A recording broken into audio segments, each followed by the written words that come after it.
Moi, je pense à une chose, c'est je dois gagner. Peu importe s'il tape plus fort, peu importe s'il fait ci, peu importe si je me sens moins en forme que d'habitude ou quoi, il faut que je trouve la solution pour gagner. Cyril Benzaken, 36 ans, septuple champion du monde de kickboxing, et toujours cette idée fixe, gagner.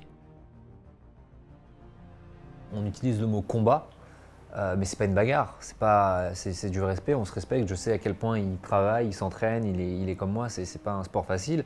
Et donc, en fait, c'est pas vraiment de l'animosité, c'est que notre vocabulaire de sportif, c'est des coups. Donc forcément, vu de l'extérieur, on se dit bah il y a de l'animosité, mais en fait il y a du respect. Et parce que je le respecte, bah, je vais me donner à fond et monter mon niveau pour qu'il monte le sien.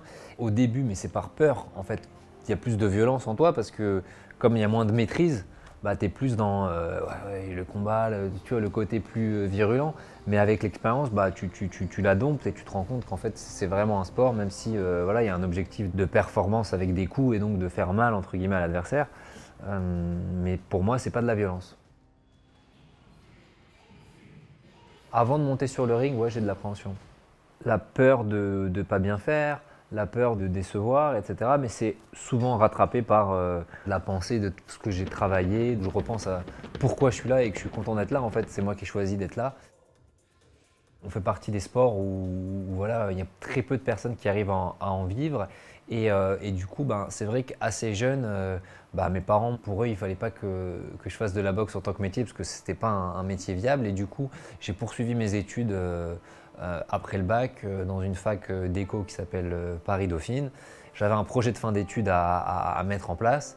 Comme j'étais dans un master entrepreneuriat où on est censé faire des choses entrepreneuriales si on le veut, bah, j'ai monté un gala de boxe avec la même équipe avec laquelle je suis aujourd'hui, c'est-à-dire mes deux associés, Yacine et mon frère Nicolas. Et en fait, on a monté un combat dans le grand amphi de Dauphine. Il y avait un ring, un combat, une soirée de kickboxing. Et ça a été notre première soirée de kickboxing où on produisait l'événement et ça a été un succès. 11 ans après Dauphine, Cyril Benzaken change de dimension. En avril, il orchestrera les championnats du monde au Grand Palais et visera une 8e ceinture mondiale. C'est un événement grandiose parce qu'il va avoir lieu dans un endroit exceptionnel qui est le Grand Palais, qui n'a jamais accueilli de boxe ou de kickboxing. Enfin, il a accueilli une fois de la boxe, c'était il y a un peu plus de 80 ans, et c'était le championnat d'Europe de Marcel Cerdan. C'est vraiment pousser le curseur de la démocratisation de ce sport à son paroxysme, parce que tu te dis, voilà, tu es dans un lieu qui appartient au patrimoine de la culture, et de se dire qu'il va y avoir un championnat du monde de kickboxing. Pour le sport en lui-même, je trouve que c'est top.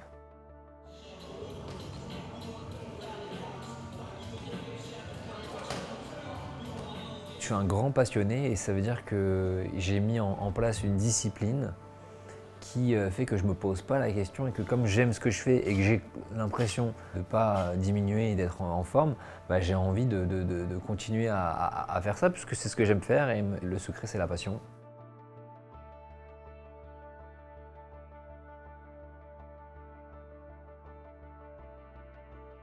La boxe m'a appris que rien n'est jamais fini tant que le gong n'a pas sonné. Le gong, c'est un peu la fin de ta vie, donc tant que tu n'es pas arrivé à la fin, bah, tout est toujours possible et tu peux encore te battre pour tes rêves, tes envies.